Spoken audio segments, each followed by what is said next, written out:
Assalamualaikum warahmatullahi wabarakatuh.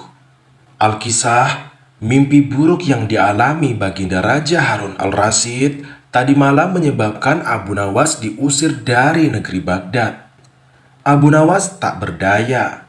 Bagaimanapun juga, ia harus segera menyingkir meninggalkan negeri Baghdad hanya karena sebuah mimpi. Masih jelas terngiang-ngiang kata-kata Baginda Raja di telinga Abu Nawas. Tadi malam aku bermimpi bertemu dengan seorang laki-laki tua. Ia mengenakan jubah putih.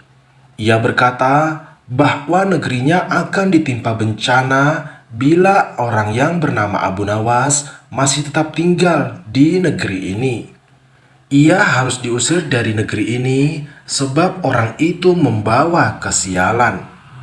Ia boleh kembali ke negerinya dengan syarat tak boleh dengan berjalan kaki, berlari, merangkak, melompat-lompat, dan menunggangi keledai atau binatang tunggangan yang lainnya.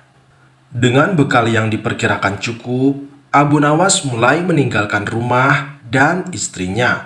Istri Abu Nawas hanya bisa mengiringi kepergian suaminya dengan derayan air mata. Sudah 2 hari penuh, Abu Nawas mengendarai keledainya. Bekal yang dibawanya mulai menipis.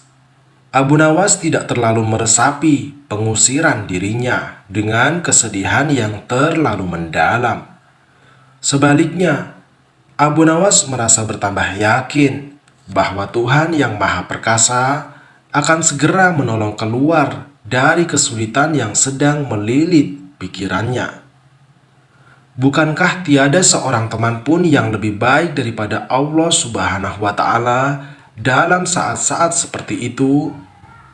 Setelah beberapa hari Abu Nawas berada di negeri orang, ia mulai diserang rasa rindu yang menyayat-nyayat hatinya yang paling dalam. Rasa rindu itu makin lama makin menderu-deru, seperti dinginnya jam harir. Sulit untuk dibendung. Memang, tak ada jalan keluar yang lebih baik daripada berpikir. Tetapi dengan akal, apakah ia harus melepaskan diri? Begitu tanya Abu Nawas dalam hati. Apakah aku akan meminta bantuan orang lain dengan cara menggendongku dari negeri ini sampai ke istana Baghdad? Tidak. Tidak akan ada seorang pun yang sanggup melakukannya. Aku harus bisa menolong diriku sendiri tanpa melibatkan orang lain sedikit pun. Pada hari ke-19, Abu Nawas menemukan cara lain yang tidak termasuk larangan Baginda Raja Harun al-Rasyid. Setelah segala sesuatunya dipersiapkan, Abu Nawas berangkat menuju ke negerinya sendiri. Perasaan rindu dan senang menggumpal menjadi satu. Kerinduan yang selama ini melecut-lecut semakin menggila. Karena Abu Nawas tahu sudah semakin dekat dengan kampung halamannya. Mengetahui Abu Nawas bisa pulang kembali, penduduk negeri gembira. Desas-desus tentang kembalinya Abu Nawas segera menyebar secepat bau semerbak bunga yang menyerbu hidung. Kabar kepulangan Abu Nawas juga sampai ke telinga sang Baginda Raja Harun al-Rasyid. Baginda juga merasa gembira mendengar berita itu, tetapi dengan alasan yang sama sekali berbeda.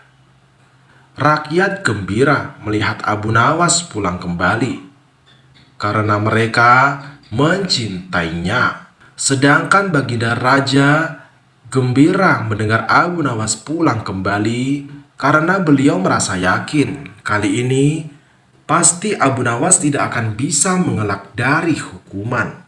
Namun, Baginda amat kecewa dan merasa terpukul melihat cara Abu Nawas pulang ke negerinya. Baginda sama sekali tidak pernah membayangkan kalau Abu Nawas ternyata bergelayut di bawah perut keledai.